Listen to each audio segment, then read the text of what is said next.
यावरी श्रोते विचारती प्रश्न. कैसी प्रदक्षिणेची रामधून, जेणे घडेल ईश्वर भजन, आरोग्य हेही संपादे.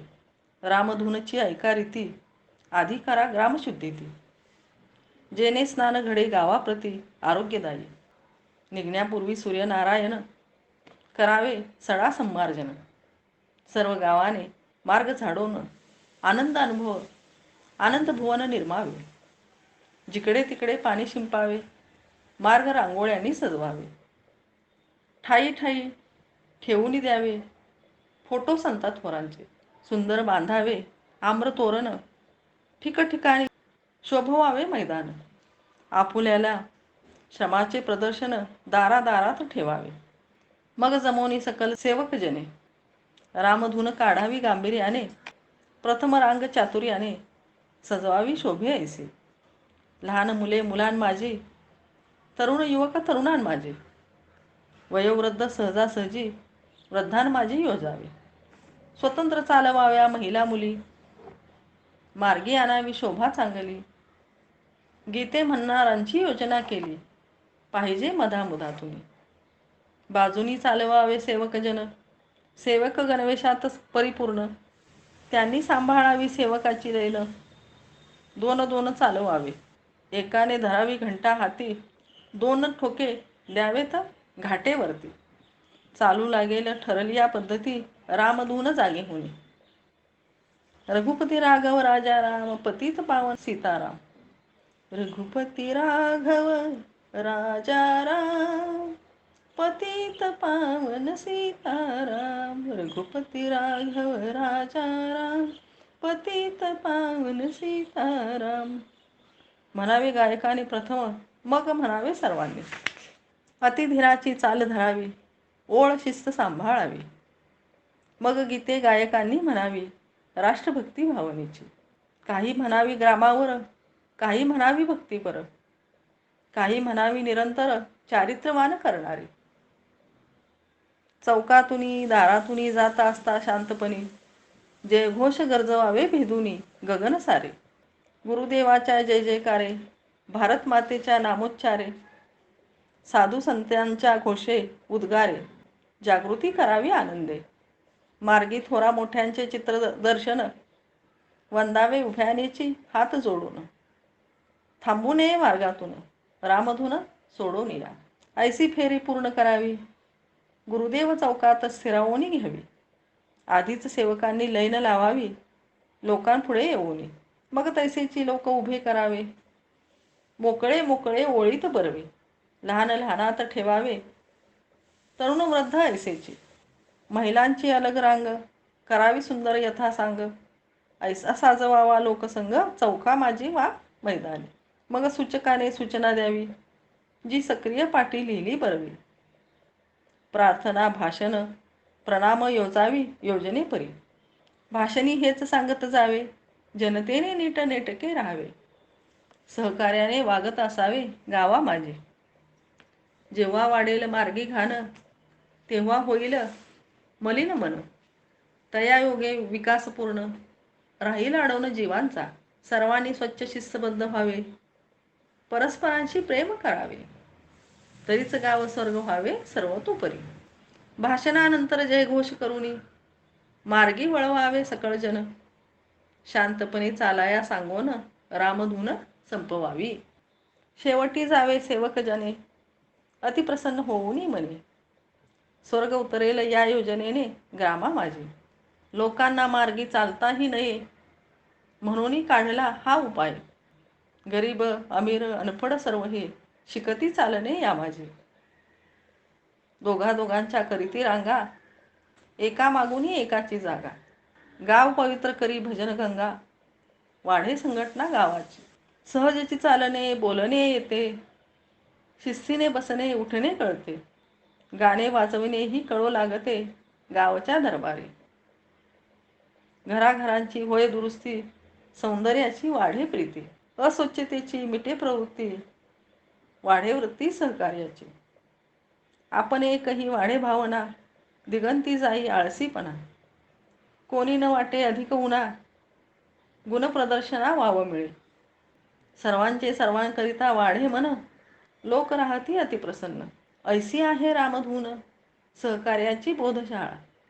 ऐशा योजना घेऊन हाती करावी खेड्यांची दुरुस्ती. तेने आनंद लाभेल सकळांप्रती तुकड्या म्हणे. इति श्री ग्रामगीता ग्रंथ गुरुशास्त्र स्वानुभाव संमत. ग्रामस्नान रामधून वर्णित 12वा अध्याय संपूर्ण. सद्गुरुनाथ महाराज की जय. माय बाप हो, पशु की होत पनया नरका कुछ ना होय. नरकरणी करे तो नरका नारायण होय. हे संतांचे म्हणणे लक्षात घेऊन करणी करा आणि स्वतः नारायण बना. तुम्ही हात फिरवाल तिथं लक्ष्मी उभी राहील आणि गाव भूवैकुंठ होईल, हे ध्यानात ठेवा. श्री संत गाडगे बाबा. एका सज्जन श्रोत्याने रामधून आणि प्रदक्षिणा यांनी ईश्वर भजन कशा प्रकारे होईल, त्याचबरोबर गावचे आरोग्यही निरोगी होईल असे आपण म्हणता, ते कृपया विशद करावे अशी महाराजांना विनंती केली. त्यावर रामधून कशा प्रकारे असते याबाबत महाराज वर्णन करतात. यासाठी प्रथम गावाची शुद्धी करावी. मागे म्हटल्याप्रमाणे गाव हे आपले शरीर आहे असे समजावे आणि आपण दररोज सकाळी ज्याप्रमाणे स्वतःची स्वच्छता करतो, शरीराची स्वच्छता करतो, त्याप्रमाणे गावातील प्रत्येक घर हे गावाचा शरीराचा एक एक अवयव आहे. या अवयवाची स्वच्छता म्हणजे त्या घराची, त्या घरासमोरील अंगणाची आणि रस्त्याची स्वच्छता करावी. अशा प्रकारे प्रथम ग्रामशुद्धी, गावाला गावची स्वच्छता म्हणजेच स्नान, हे याने गावचे वातावरण आरोग्यदायी होईल. हे सर्व सूर्यनारायण उगवण्यापूर्वी अर्थात प्रातःकालीच होणे गरजेचे आहे. यामध्ये घरोघरी सडा संवर्जन तर आहेच, परंतु गावातील सर्व मार्गावरही सडा संवर्जन अर्थात शक्य तेथे पाणी शिंपडून अंगणाबरोबरच मार्गावरही संपूर्ण प्रदक्षिणेचा अर्थात रामधुनीचा मार्ग हा रांगोळ्यांनी सजवावा. घरातील प्रत्येकाने तसेच सेवकांनी चौका चौकात साधू संतांचे, थोरा मोठ्यांचे, देवादिकांचे पुतळे किंवा फोटो ठेवावेत. ठिकठिकाणी असणारी मैदाने, बागा यांचीही स्वच्छता करावी. प्रत्येक घरासमोर तोरणे असावी. ज्याला जे जमेल त्याप्रमाणे स्वच्छता आणि आपल्या घराचे सौंदर्य, आपल्या घरासमोरील मार्गाचे सौंदर्य वाढवण्यासाठी सर्वांनी प्रयत्न करावे.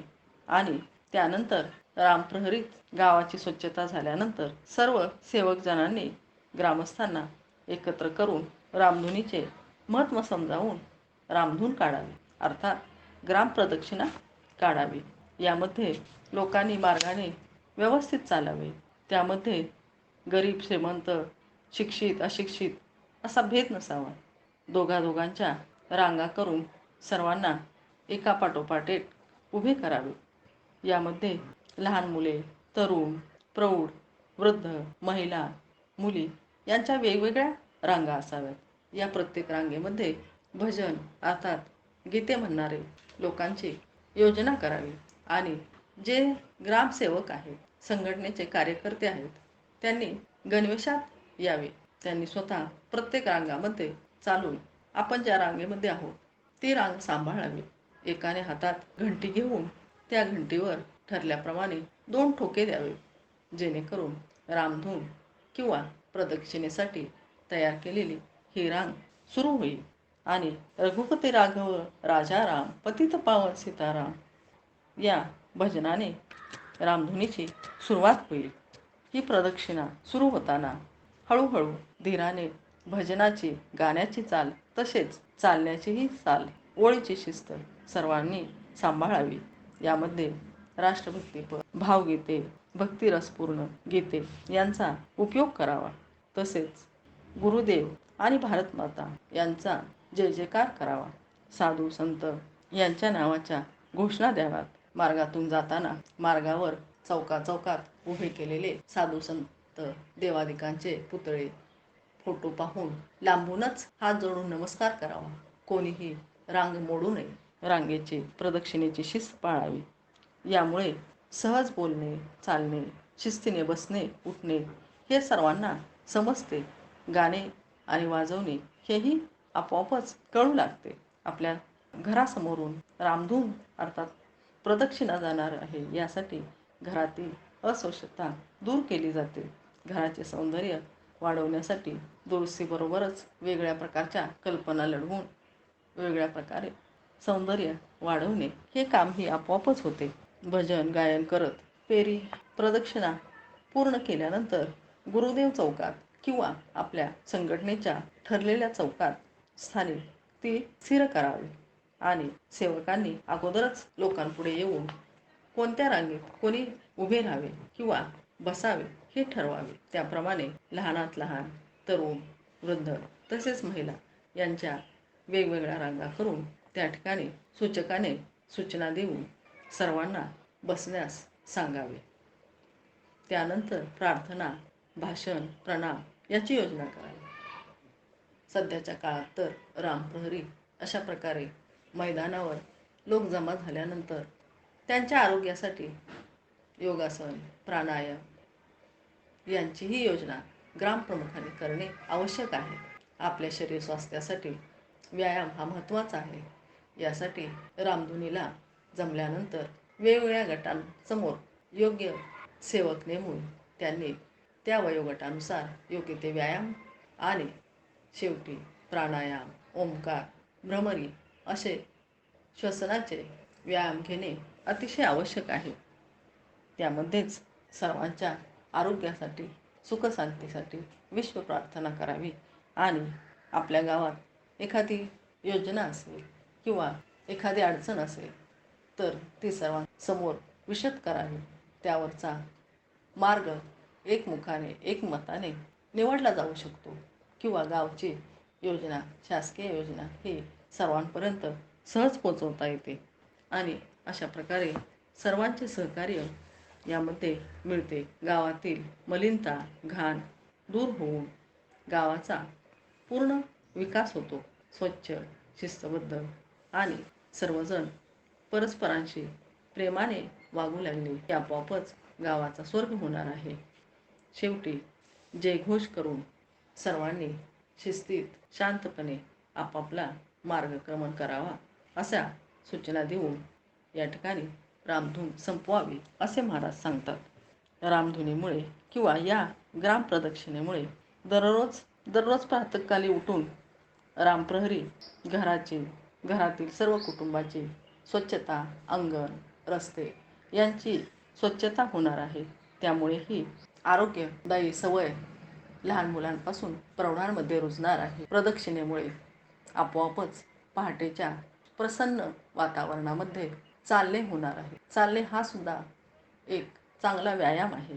त्यानंतर सर्वांनी एकत्रित व्यायाम केल्याने अर्थातच एकापासून दुसऱ्याला प्रेरणा मिळून सर्वजण व्यायाम करून त्या ठिकाणी सर्वांचे आरोग्य सांभाळले जाणार आहे.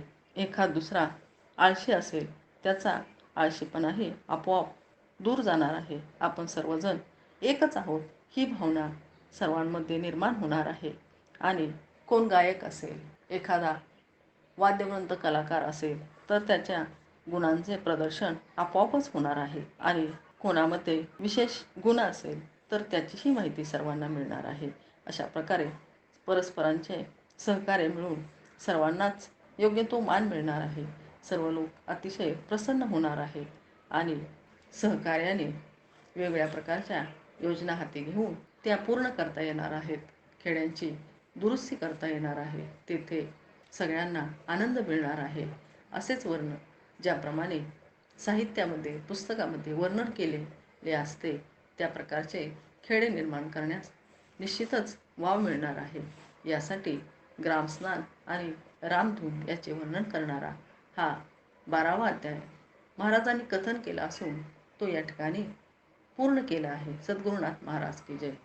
याच अध्यायावर आधारित श्री संत गाडगे महाराजांनी स्वतःच्या कृतीने ग्राम स्वच्छतेची किंवा जेथे जातील तेथे स्वच्छता करून स्वच्छतेचे महत्त्व सर्वांना पटवून दिलेले आहेत.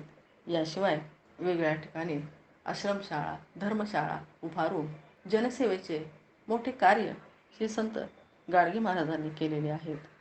त्यांनी लोकांना तुम्ही ज्या ठिकाणी हात फिरवाल तेथे लक्ष्मी उभी राहून हे आपले गाव हेच भूवैकुंठ होणार आहे असा उपदेश केला आहे. सद्गुरुनाथ महाराज की जय.